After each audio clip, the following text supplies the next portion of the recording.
2016 was one of the most difficult years I've ever had in my entire life because it was a year of confusion and it was a year filled with a lot of regret.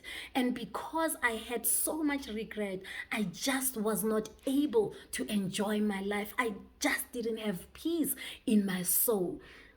I would be sitting around the table with a group of people, and people would share jokes, and I wouldn't laugh.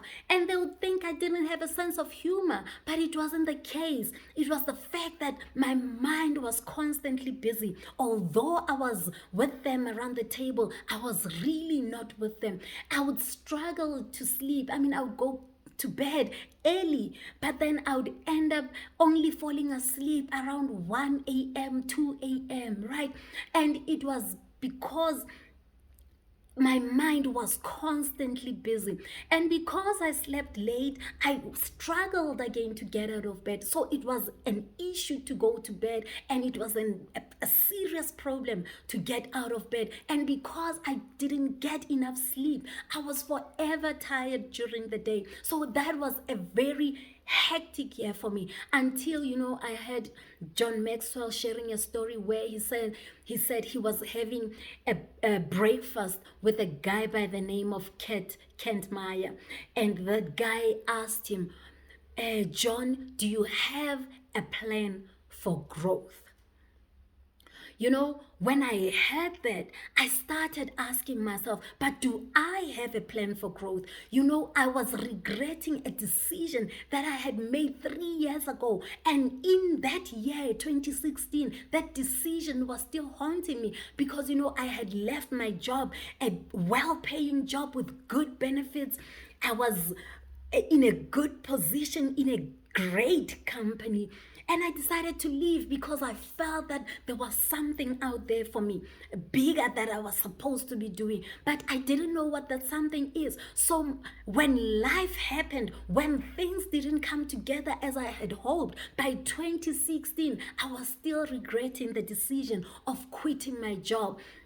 So it haunted me so much. I kept asking myself, but why would you be so stupid? Why would you do such a silly thing, right? But when I heard John Maxwell sharing that story where Kent Meyer was asking him, do you have a plan for growth? I started asking myself the same question, and I realized I didn't have a plan for growth. I didn't have a plan to get out of a life of regret and to focus on the future. So I made a decision on the day to plan my growth. And that's how I started planning to have a life of peace with the decisions that I make. I am Pulaa Montz, your inner voice magnified.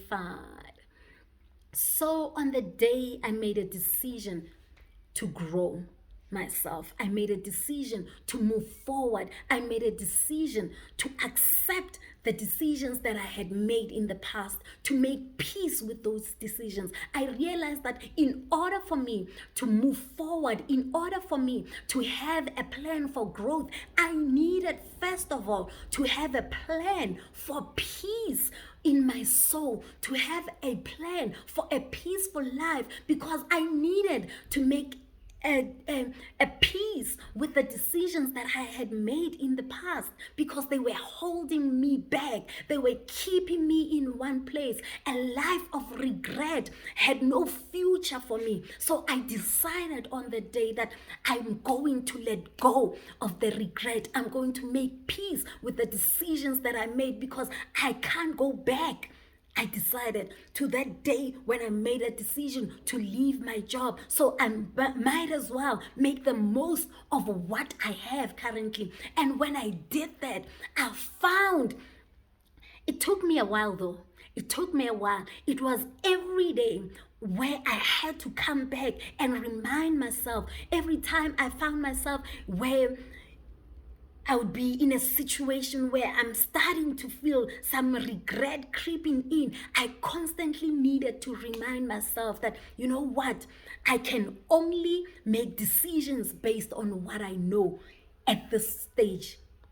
And whatever decisions I made back then were decisions based on what I knew back then. And I can't go back and change those decisions. But what I can do with my newfound information right now, I can start planning to do better in the future. And that's how, for months and months of that year, I kept telling myself that I have made peace with the decisions. The only thing that I can do is look forward and do better in the future. If ever I'm to get to a position where I want to quit my job, I will start asking myself, do I have a solid plan that will allow me to quit my job? So I made that decision to have peace. And from that point onwards, that's when I managed to start now building a plan for growth, building a plan of how I'm going to get myself back in the job market, how I'm going to get myself back some direction in my life, how I'm going to get myself back to a point where I have peace in my soul. I can sleep at night. I can enjoy the energy that comes with being able to sleep at night. So peace, I found out, is not an automatic reaction for us as human beings. We are socialized. We grow up in environments that tell us we cannot have peace with our failures. We cannot have peace when we make wrong decisions. We cannot have peace when we don't go according to what the society expects us to go. We are socialized to know that if we don't go or do things according to the so-called norm, we shouldn't have peace with ourselves. So every time we find ourselves outside of these man-made norms, then it breeds in us unrest, agitation, because we feel we are in positions we are not supposed to be in according to these man-made positions. So today I want to challenge you. Do you have a plan for a peaceful life? You know, because we know that peace is not an automatic reaction. We know that we were brought up to believe that we can't have peace when we fail. Then how are you going to make sure that you have a peaceful life when all odds are against you with regards to having peace with your failures, for example? So maybe right now, you know that the money that you have won't last you until month end. Instead of stressing, you need to you need to have a plan on how you're going to have peace with that situation. You know, I've realized that I make plans for a lot of things that are important in my life. I make plans for my future. I make plans for my health, for my family, for my marriage, for the kind of friendships that I have. And some plans are well detailed. And some plans are not so detailed. And some plans are a matter of making predetermined decisions of how I'm going to act when an uncomfortable situation comes my way. So I found out that making a plan for peace is a matter of making a predetermined decision about any uncomfortable situation that I might be faced with. So going back to a point where you know right now that your money will not last you to month end, the question should be, instead of getting into an easy road of worrying and stressing that will not get you anywhere, you should be asking yourself, what is it that you can start doing now to make sure that your money extends to month end? You know, I had Maya Angelou saying, if you don't like something, change it. If you can't change it, then change your attitude. So if you find that there is nothing that you can stop doing right now that will make sure that your money extends to month end, you realize that indeed you do not have a cent that will last you to month end, then instead of stressing, you better be making a decision of how you're going to react better, or how you going to spend your money better in the next month. Because worrying and stressing about something that will happen will not get you anywhere. It will actually take away the joy of what today brings. I mean, you might be short in cash, but there are so many things that you can still celebrate. You are growing. If you know that next month, if you start making plans rather, that next month you'll spend your money better, that is a moment of growth for you, a moment that you should be celebrating. Yesterday I was talking about celebrating in failure. This month you have failed to take care of your finances, but now rather you are celebrating the fact that you've learned. Now you know better. Next month you are planning to do something about it. You might be in a situation where your child is getting into adolescent stage, and now you feel pressure. People are telling you, oh my gosh, you won't have as close a relationship as you've had with your child, and you're starting to get stressed out. People are telling you you're going to be clashing with your child, and you know from experience with your parents that when you got into the adolescent stage, that was the most difficult stage you found yourself, because you are forever at loggerheads with your parents.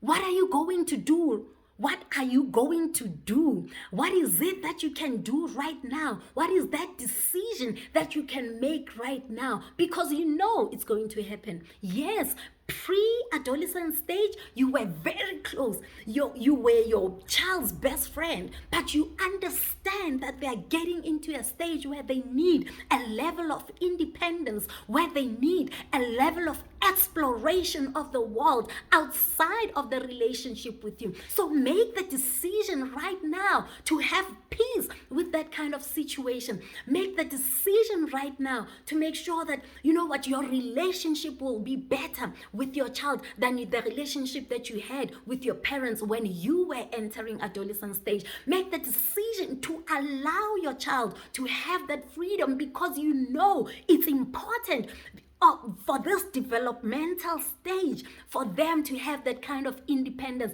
The best thing that you can do for them right now as they're entering into adolescent stage is to make sure that they know that you are behind them 100%. When they are unsure of something that they want to do, you'll always be there for them without judgment. You'll always guide and support them. Make sure that they know that you've got their back. They can go out there and explore, but they must know that any time that they need advice, you'll always be there for them. So having a peaceful life, I found making plans to have a peaceful life is a matter of making predetermined decisions about the anticipated uncomfortable situations that you're about to be faced with. Peace is not an automatic reaction for us. You know, I again had Maya Angelou saying, nothing will work until you do. So if you want to have a peaceful life, you need to work for it. You need to make decisions about situations that you know are going to take away your peace. You might be in a relationship and you feel like it's about to fail, but you want to keep the relationship. Instead of stressing and waiting for this relationship to end, ask yourself, what is it that you can change right now to make sure that you fix the relationship? And like I said, if you find yourself in a situation where you know there's nothing you can do about it, then change your attitude. Decide now that if you can't change anything about the situation that is coming your way, then you are going to have a good attitude about it. You're going to learn whatever it is that needs to be learned. You're going to grow into that situation. You make the decision right now. What is your plan for peace? Do you have a plan for a peaceful life? If you don't, I urge you, start now, because peace is not automatic. It's not an automatic response for us as human beings, but it is possible for us to have peace in any situation because we have the decision. We get to make the decision beforehand. I am Pulaa Montz, your inner peace and purpose coach.